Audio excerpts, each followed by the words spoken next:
Gold trusted gold buyers. మీరు తాకట్టు పెట్టిన బంగారాన్ని విడిపించి ఈ రోజు ఉన్న మార్కెట్ ధరకు కొనబడును.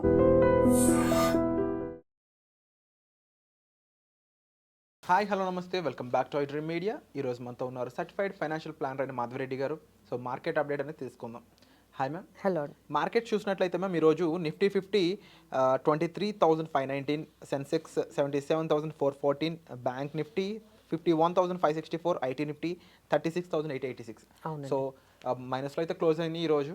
అవునండి. అప్కమింగ్ మార్కెట్ ఏ విధంగా ఉండే ఛాన్సెస్ ఉన్నాయంటారు? సో ఫైనల్గా మనం చూసుకుంటే ఈ మార్చ్ సిరీస్ కంప్లీట్ అయిందండి. నిన్నటితోనే మనకి మార్చ్ సిరీస్ అనేది అంటే మంత్లీ ఎక్స్పైరీ ఉంటుంది కదా, అది అయిపోయింది. సో 5 months తర్వాత ఫస్ట్ టైం ఈ మంత్లీ సిరీస్ పాజిటివ్లో వచ్చింది.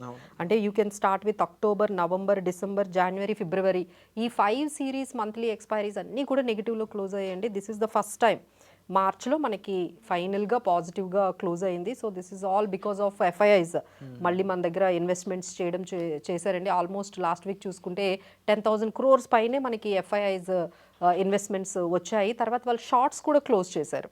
సో ఇలా షార్ట్స్ క్లోజ్ చేయడం వల్ల ఎఫ్ఐఐస్ క్యాష్ సెగ్మెంట్లో కూడా ఇన్వెస్ట్ చేయడం వల్ల మనకి మార్కెట్స్ ఫైనల్గా పాజిటివ్ వీక్ మంత్ ఎండ్ అయితే జరిగింది. సో నెక్స్ట్ మంత్ అయితే ఏప్రిల్ వీఆర్ స్టార్టింగ్ విత్ హాలిడేస్తో మొత్తం స్టార్ట్ అవుతుంది.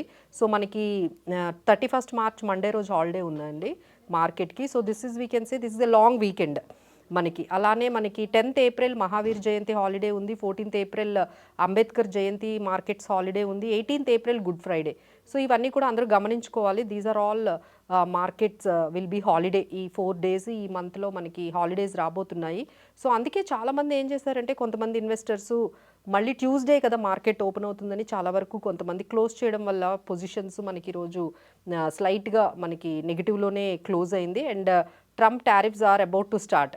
సో మార్కెట్ ఓపెన్ అవ్వగానే maybe we are expecting some kind of volatility market open అయినప్పుడు. గ్లోబల్గా ముఖ్యంగా ట్రంప్ ఫ్యాక్టర్ అనేది ఇయర్ మొత్తం వెళ్తుందనేది అనలిస్టుల యొక్క పాయింట్. అంటే ఇయర్ మొత్తం అన్నప్పుడు రీటైలర్స్ పరిస్థితి ఏంటి, దీన్ని చెప్తారా?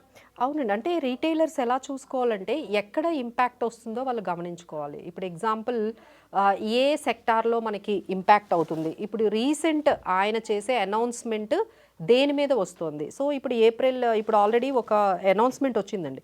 ఏంటంటే 25% ఆటో టారిఫ్స్ అని కొత్తగా ఆయన కన్ఫర్మ్ చేసేసారు. సో ఎప్పుడైతే టారిఫ్స్ కన్ఫర్మ్ చేస్తున్నారో అప్పుడు మనం ఏ సెక్టార్ తగ్గుతుంది, ఏ పర్టికులర్ స్టాక్స్ ఎఫెక్ట్ అవుతున్నాయి అనేది ఇన్వెస్టర్స్ అందరూ కూడా ట్రాక్ చేసుకోవాల్సి వస్తుంది. సో ప్రస్తుతానికైతే మనకి ఈ ఆటో టారిఫ్స్ అంటే 25% అంటే ఇండియా నుంచి a finished product auto especially tractors కానీ లేకపోతే ఎలక్ట్రిక్ వెహికల్స్ కానీ ఏమైనా కార్స్ కానీ అక్కడ కానీ వెళ్ళినట్లయితే వాళ్ళు 25% ట్యాక్స్ వేస్తామని చెప్పారు. అలానే యాన్సిలరీ కాంపోనెంట్స్ మీద కూడా మన ఇండియా నుంచి almost $4 billion worth of dollars export అవుతున్నాయి. సో అవన్నీ మనకి ఇంపాక్ట్ అవుతున్నాయి కదండి. సో ఇవన్నిటికి మీద ఆయన అక్కడ మనం ఇప్పటివరకు ఎక్స్పోర్ట్ చేసాము, అక్కడ ఎక్స్పోర్ట్ మీద వాళ్ళు టారిఫ్స్ 25% ఆటో యాన్సిలరీ కాంపోనెంట్స్ మీద కూడా వేయబోతున్నారు. సో ఏవైతే ఈ కంపెనీస్ ఉన్నాయో ఈ ఎక్స్పోర్ట్ చేస్తున్న ఈ కంపెనీస్ ఎస్పెషల్లీ కొన్ని కంపెనీస్ అయితే మనము చెప్పొచ్చండి. లైక్ బాగా అంటే ఎఫెక్ట్ అయింది ఏంటంటే టాటా మోటార్స్ బాగా ఎఫెక్ట్ అయిందండి. ఎందుకంటే they are the biggest exporters in the కార్స్లో. వాళ్ళైతే కాంపోనెంట్స్ విషయంలో అయితే కొన్ని కంపెనీస్ లైక్ JLW ఇలాంటి కొన్ని సోనా JLW ఇలాంటి కొన్ని కంపెనీస్ అయితే మాత్రం అంటే ఏవైతే ఆటో యాన్సిలరీ కంపెనీస్ ఉన్నాయో అవి కూడా కొంచెం ఇంపాక్ట్ అయ్యాయి. అంటే కొన్ని కంట్రీస్లో మ్యామ్ మహీంద్రాకి సంబంధించిన ట్రాక్టర్స్ అయి ఉండొచ్చు, టాటాకి సంబంధించిన కొన్ని బ్రాండ్ కార్స్ ఏవైతే ఉన్నాయో ఇవి మేజర్ ట్రాన్స్పోర్ట్ అనమాట ఆ కంట్రీస్లో. ఇప్పుడు మరి ఆ కంట్రీస్లో వాళ్ళ కస్టమర్ పరిస్థితి ఏంటి, అది మన ఇండియన్ కంపెనీస్కి ఏ విధంగా, మన ఇండియన్ మార్కెట్కి ఏ విధంగా ఇంపాక్ట్ ఇచ్చే ఛాన్సెస్ ఉన్నాయంటారు? సో ఇలా మనకి ఇప్పుడు ఆల్రెడీ చెప్పుకున్నట్టు బాలకృష్ణ ఇండస్ట్రీస్ కానీ భారత్ ఫోర్జ్ కానీ వీళ్ళందరూ ఏంటంటే బాగా ఎక్స్పోర్ట్ చేస్తున్నారు ఈ ఆటో యాన్సిలరీ కాంపోనెంట్స్ని. వాళ్ళకైతే మన ఇండియా వరకు మన కంపెనీస్కి అయితే కొంచెం ఇంపాక్ట్ అయితే ఉంటుందండి. ఎందుకంటే అంతా టారిఫ్స్ అంటే 25% ఈజ్ వెరీ హ్యూజ్. సో ఇప్పుడు వాళ్ళు ఏంటంటే కొత్త మార్కెట్స్ని చూసుకోవాలి, లేదు ఇంకెవరినైనా కొత్త వెండర్స్ని సెలెక్ట్ చేసుకోవాలి, ఇంకేదైనా మార్కెట్ వాళ్ళు స్ట్రాటజీస్ మార్చుకోవాలి అనడానికి కూడా మనకి ఇంకా టైం పడుతుంది కంపెనీస్కి. ఇందులో నుండి మనం నెక్స్ట్ ఎలా దాన్ని ఇవాల్యుయేట్ చేసుకోవాలని. బట్ అక్కడ కూడా చాలా ప్రాబ్లం అవుతుందండి, ఎందుకంటే వాళ్ళకి కూడా ఎక్స్పెన్సివ్ అయిపోతుంది కదా. సో యూఎస్లో అందరూ కూడా అనలిస్టులు చెప్పేది ఏంటంటే నెక్స్ట్ యూఎస్లో it will be a huge inflation. అంటే ఇప్పుడు ఆయన వేసే ట్రేడ్స్ ఏవైతే ఉన్నాయో ఇప్పుడు అక్కడ ఉన్న కంట్రీలోనే అంటే ఆ కంట్రీ ప్రజలు తిరుగుబాటు చేసే విధంగా ఉన్నాయనేది అక్కడ అవునండి, బట్ ఆగేటట్టు కూడా కనిపించట్లేదు కదా. అంటే మేక్ అమెరికా గ్రేట్ అగైన్ అన్నారు కానీ make America break again break again అనేది అట్లా తయారైందండి. బ్రేక్ అగైన్ లాగే కనిపిస్తుంది ఇష్యూస్ అన్ని. ఎందుకంటే అక్కడ కొంచెం ఈ పర్టికులర్ జాబ్స్ కట్ కానీ లేకపోతే వాళ్ళకి ఇచ్చే కొన్ని స్పెషల్ స్కీమ్స్ కూడా కొన్ని తీసేశారండి అక్కడ. స్కీమ్స్ ఉన్న స్కీమ్స్, సో వాళ్ళు కూడా చాలా ఇబ్బంది పడుతున్నారు ట్రంప్తో. So there is lot of uncertainty is happening in యుఎస్లో అయితే ఖచ్చితంగా అన్సర్టనిటీ ఉందండి. ఏం జరుగుతుందని అక్కడ వాళ్ళే భయపడుతున్నారు, అలానే అనలిస్టులు కూడా చెప్తున్నారు. సో టారిఫ్స్ వల్ల ఎస్పెషల్లీ మొత్తం ట్రేడ్ అంతా కూడా డిస్టర్బ్ అయిపోతుంది, ఎకానమీ కూడా డిస్టర్బ్ అవుతుంది. So it might when to recession, it might when to stagflation అనేది రకరకాలుగా అనలిస్టులు అయితే చెప్తున్నారు. జీడిపి కూడా తగ్గబోతుంది అంటున్నారు, సో ఇన్ఫ్లేషన్ పెరుగుతుంది అంటున్నారు. టైంలో ఎఫ్ఐఎస్ మళ్ళీ తిరిగి వేరే చోట డెఫినెట్లీ అండి, అంటే that will be A positive మనకి. ఇప్పుడు మనకి పాజిటివ్ అవుతుందండి, ఎందుకంటే ఇప్పుడు మనీ అంతా కూడా అక్కడ నుంచి మళ్ళీ అగైన్ డాలర్ను వదిలేసి వాళ్ళు మళ్ళీ మన ఇండియన్ ఎమర్జింగ్ మార్కెట్స్, ఇండియా కానీ చైనా కానీ ఇలాంటి మార్కెట్స్కి వచ్చే అవకాశాలు ఉన్నాయి. సో దీనికి కూడా మనం పాజిటివ్గా కూడా కొన్ని మనం తీసుకోవచ్చండి. సో డెఫినెట్లీ ఎస్, దీనివల్ల కూడా అంటే ట్రంప్ ఇంపాక్ట్ ఒకవైపు నెగిటివ్గా ఉంటుంది, ఒకవైపు పాజిటివ్గా ఉంటుంది. సో ఇన్వెస్టర్స్ ఏంటంటే చాలా జాగ్రత్తగా కాషియస్గా అయితే ఖచ్చితంగా ఉండాలండి. ఎప్పటికప్పుడు ట్రాక్ చేసుకుంటూ ఉండాలి వాళ్ళ ఇన్వెస్ట్మెంట్స్, ఎటువైపు వెళ్తుంది ఎకానమీ, ఎక్కడ మనీ అనేది వెళ్తుంది, ఏ సెక్టార్స్లో వెళ్తుంది, ఏ స్టాక్స్లో. ఇప్పుడు సడన్గా ఇప్పుడు మనకి auto components and auto ancillary stocks effect అయ్యాయి. ఆల్మోస్ట్ 4 to 5%, 4 to 7% పడిపోయాయండి లాస్ట్ ఎప్పుడైతే ఈ అనౌన్స్మెంట్ రాగానే. సో ఇది జస్ట్ స్టార్టింగ్. సో మనకి April 2nd again we are having pharma మీద వేయొచ్చు, ఫార్మాసిటికల్ ఎక్స్పోర్ట్స్ మీద వేయొచ్చు. అది ఇంకా లార్జ్ ఉంటుంది, మన దగ్గర చాలా ఎక్స్పోర్ట్స్ ఉన్నాయి కదండి అక్కడ.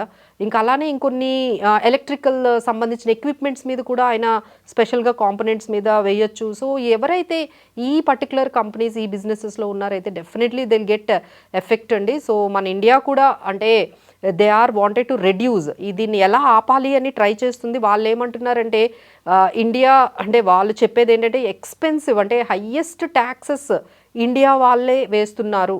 So this is not to be taken normally. ఇన్ని రోజులు మేము తీసుకున్నాము, ఇంకా మేము తీసుకోలేము, ఇండియా చాలా మాకు ట్యాక్సెస్ వేస్తుంది, సో మేము కూడా టారిఫ్స్ చాలా వరకు వేస్తామని వాళ్ళైతే ఖచ్చితంగా అండి. ఇంక ఇందులో అయితే పెద్దగా మనము ఏమైనా తగ్గుతుంది అని ఆలోచించడానికి లేదు. Maybe there is a negotiation జరిగే అవకాశం అయితే ఉంది ఫ్యూచర్లో. ఏంటంటే ఇంత మేము టారిఫ్స్ వేసాం కాబట్టి ఈ పర్టికులర్ ప్రోడక్ట్స్ మీద తగ్గించండి అనే నెగోషియేషన్స్ ఏమైనా జరగడానికి కూడా టైం అయితే మనకి పెద్దగా లేదు. So all things will take some time అండి. ఇంతవరకు అయితే మార్కెట్ వాల్టిలిటీ అనేది విల్ బీ ఆన్ పీక్స్ అని మనం చెప్పొచ్చు. మండే హాలిడే, సో ట్యూస్డే అయితే market will be very much volatile. ఈ రోజు అయితే మనకంటే 23,000 అనేది గుడ్ సపోర్ట్. ఇప్పటికీ కూడా మనకి 23,500 దగ్గరే క్లోజ్ అయింది. But there is a chance like 23,200కి వెళ్ళే ఛాన్సెస్ ఉన్నాయి.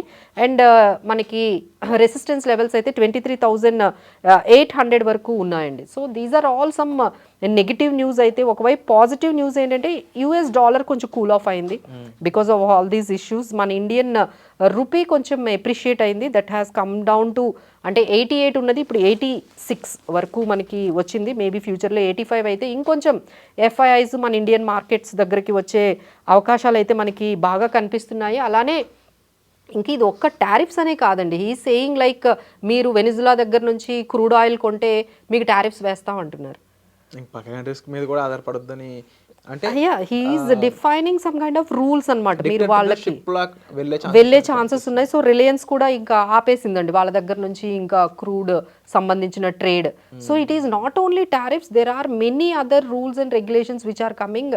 దానివల్ల కూడా కొంచెం మనము అమెరికాలోనే క్రూడ్ ఆయిల్ తీసుకొచ్చే ప్రయత్నం చేస్తాడు కదా ఆయన. అవును, దట్స్ వాట్ అండి. అంటే ఇవన్నీ కూడా ఏంటంటే ఈ టారిఫ్స్, ఆటో పార్ట్స్ ఇవన్నీ ఉన్నాయి. But still we can focus అంటే every dip and every correction in the market we have to take it as an ఆపర్చునిటీగా తీసుకొని మనం కొన్ని స్టాక్స్ని బై చేసుకోవచ్చు. Let's a example banking stocks are very good అండి, ఎందుకంటే ఆర్బీఐ రెపో రేట్ తగ్గించవచ్చు మన దగ్గర నెక్స్ట్. సో ఇమీడియట్లీ మన బ్యాంకింగ్ స్టాక్స్ అయినా ఐసిఐసిఐ బ్యాంక్ అని, యాక్సిస్ బ్యాంక్ అని, కొన్ని ఎన్బిఎఫ్సిస్ సో కొంచెం పెరిగే అవకాశాలు ఉన్నాయి. సో అందులో మనకి కొంత పాజిటివిటీ అనేది మనకి కనిపిస్తుంది. ఇలా కొంచెం పాజిటివ్గా ఏవైతే ఉన్నాయో ఆ సెక్టార్స్లో వెళ్ళి మనం బై చేసుకుంటే, ఆ స్టాక్స్ని కొంచెం హోల్డ్ చేసుకుంటే ఈ పర్టికులర్ మనకి వాల్టిలిటీలో ఏమైనా we can have some value buying అయితే మర్చిపోకూడదండి. So need not be so panic.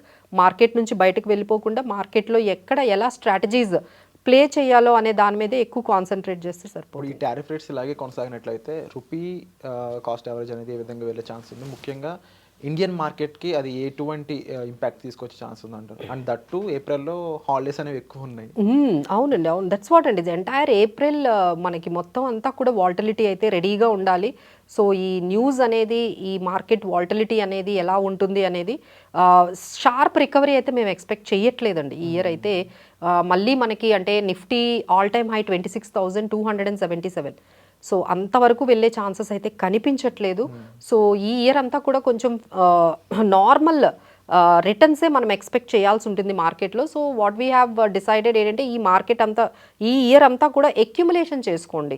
మంచి స్టాక్స్ మన పోర్ట్ఫోలియో యాడ్ చేసుకోవడము, లేకపోతే ఏవైతే మీకు స్టాక్స్ అంతా లైక్ హై పిఈ ఉన్నాయో వాటి నుండి బయటకు వచ్చేయడము. సో ఈ విధంగా కొంచెం మన పోర్ట్ఫోలియోనంతా కూడా కొంచెం మనము పర్ఫెక్ట్గా పెట్టుకోవాలండి. బట్ ఈ ఇయర్ అయితే అన్ని రిటర్న్స్ అయితే ఎక్స్పెక్ట్ చేయడం అనేది కొంచెం కష్టమే. ఈ టైంలో అసెట్ అలొకేషన్ కూడా చాలా ఇంపార్టెంట్ అనొచ్చు. చాలా అండి, ఎందుకంటే కొంత మనము డెట్లో ఎంత ఉన్నాము, కొంత గోల్డ్లో ఎంత పర్సంటేజ్ ఉన్నాము, ఈక్విటీలో ఎంత పర్సంటేజ్ ఉన్నాము. ఈ టైంలో అయితే ఖచ్చితంగా అండి మేము అందరికీ చెప్పేది ఏంటంటే డెట్లో కూడా కొంత ఇన్వెస్ట్మెంట్స్ పెట్టుకోవాలి, గోల్డ్లో కూడా ఒక 20%. ఎందుకంటే ఇప్పుడు గోల్డ్ ఈ విధంగా పెరగడానికి కారణమే ట్రంప్ టారిఫ్స్. సో ఇంకా ఈ అన్సర్టనిటీ పెరుగుతూ ఉంటే again investors will come down to buy the gold as a safest haven asset class. Reserves కూడా పెట్టుకుంటున్నాయి. అవునండి, సెంట్రల్ బ్యాంక్స్ అన్ని కూడా గోల్డ్ బై చేస్తున్నాయి. అన్సర్టనిటీ పెరిగిపోయింది. ఎఫ్ఐఐస్ కూడా ఈ అన్సర్టనిటీ ఉండేంత వరకు కూడా మనకి గోల్డ్ పెరుగుతుంది. సో గోల్డ్లో కూడా మనం కొంత ఇన్వెస్ట్మెంట్స్ చేసుకుంటూ ఉంటే ఈ పర్టికులర్ ఇయర్ అంతా కూడా ఈ ట్రంప్ ఇంపాక్ట్ పూర్తిగా క్లారిటీ వచ్చేంత వరకు మనం కొంచెం సేఫ్గా అసెట్ అలొకేషన్ చేసుకుంటూ వాల్యూ బయింగ్ చేసుకుంటూ వెళ్తేనే బెటర్ అండి. Wonderful ma'am. సో ఇదండి లేటెస్ట్ మార్కెట్ అప్డేట్. అండ్ ఏప్రిల్లో మార్కెట్ ఏ విధంగా ఉండబోతుంది, ఓవరాల్ ఈ ఇయర్ మార్కెట్ ఏ విధంగా ఉండబోతుంది అనడానికి చిన్న గ్లిమ్స్ అయితే మీరు మాధవి రెడ్డి గారి గురించి పొందడం జరిగింది కదా. ఇక స్పెసిఫిక్గా మీకు ఏదైనా డౌట్స్ ఉన్నా, లేకపోతే మార్కెట్కి సంబంధించే కాకుండా మీ ఇన్వెస్ట్మెంట్స్, మీ అసెట్ అలొకేషన్కి సంబంధించి ఇన్ఫర్మేషన్ హెల్ప్ కావాల్సి సరే మీరు డిస్ప్లే అవుతున్న నెంబర్స్ కాల్ చేసి డైరెక్ట్గా మ్యామ్ని సంప్రదించవచ్చు. సో వచ్చే ఎపిసోడ్లో మళ్ళీ కలుద్దామండి. Thank you so much ma'am.